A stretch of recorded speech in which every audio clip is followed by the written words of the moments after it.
Hello, I'm Natalie Dupree here for postandcourier.com, and I have Charleston pralines for you today. Now, first of all, pralines can be made with any kind of sugar that you want to, and really evaporated milk, cream, milk, you just have to, it depends on you. So here we have 1.5 cups of white sugar, that's what I'm using, and 1.5 cups of brown sugar. And I put them with 1/2 cup of evaporated milk, but it could be light cream, it could be heavy cream, it doesn't matter, half and half, it just makes it richer according to what you have.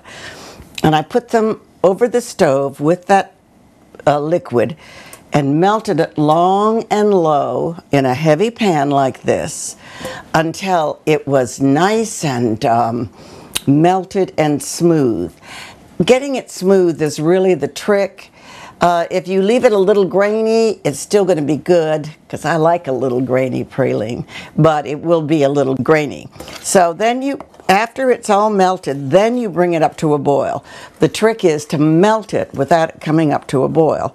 And then bring it up to the boil and boil it about 10, 11 minutes. Or, what you really want to have, you want to buy some good thermometers. Buy yourself a good oven thermometer. And this is a candy thermometer, and I just love it. It hooks over the side here. And that's the only thing, if you use a bigger pan, then it's a little shallow and it won't do. And we're going to go ahead and cook it until it gets to 228 degrees on the thermometer, which is just rising rapidly now that it's boiling. And then when it's at 228 degrees, we're going to add our lovely pecan halves. These are mammoth halves, so if you don't want them to be quite that big, then go ahead and break them up. But it's really nice when you do great big fat praline and get a big praline, a big pecan in it. Okay, here I'm going to add my, it's 2 cups of halves to my 228 degree bubbling mass, and then I'm going to add 1/4 cup of butter. And once again, always check these measurements on postandcourier.com.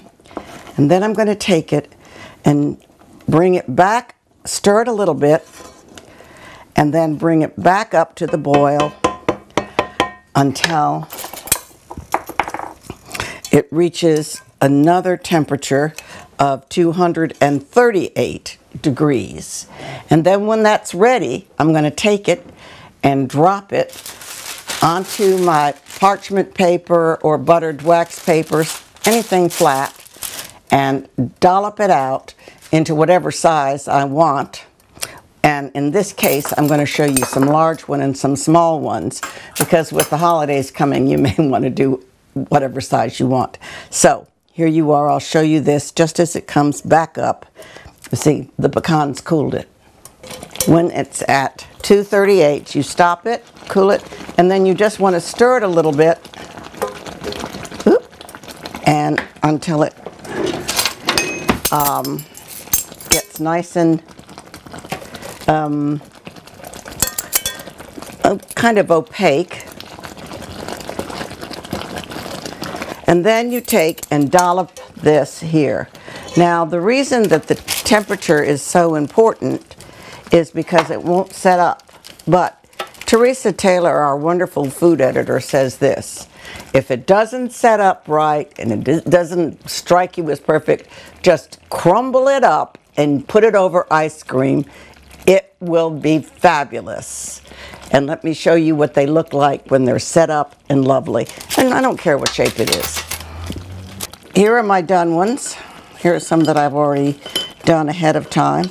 And let me just say that when you are cooling it, if you don't move quickly once it's cooled and just stir it a few times till it becomes opaque, then you won't get the end of the batch out fast enough, and what's in the pan will start to cool. That's still nummy, but it's better for ice cream than for teeth. I forgot to tell you to add your vanilla after you have taken it off of the heat and started to stir it, because otherwise it will boil out.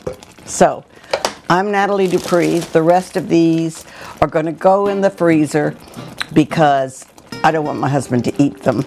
Also, if they don't set up, if you freeze them, usually they'll be fine to eat as hard like that. Okay, I'm Natalie Dupree here for PostandCourier.com with Charleston Pralines.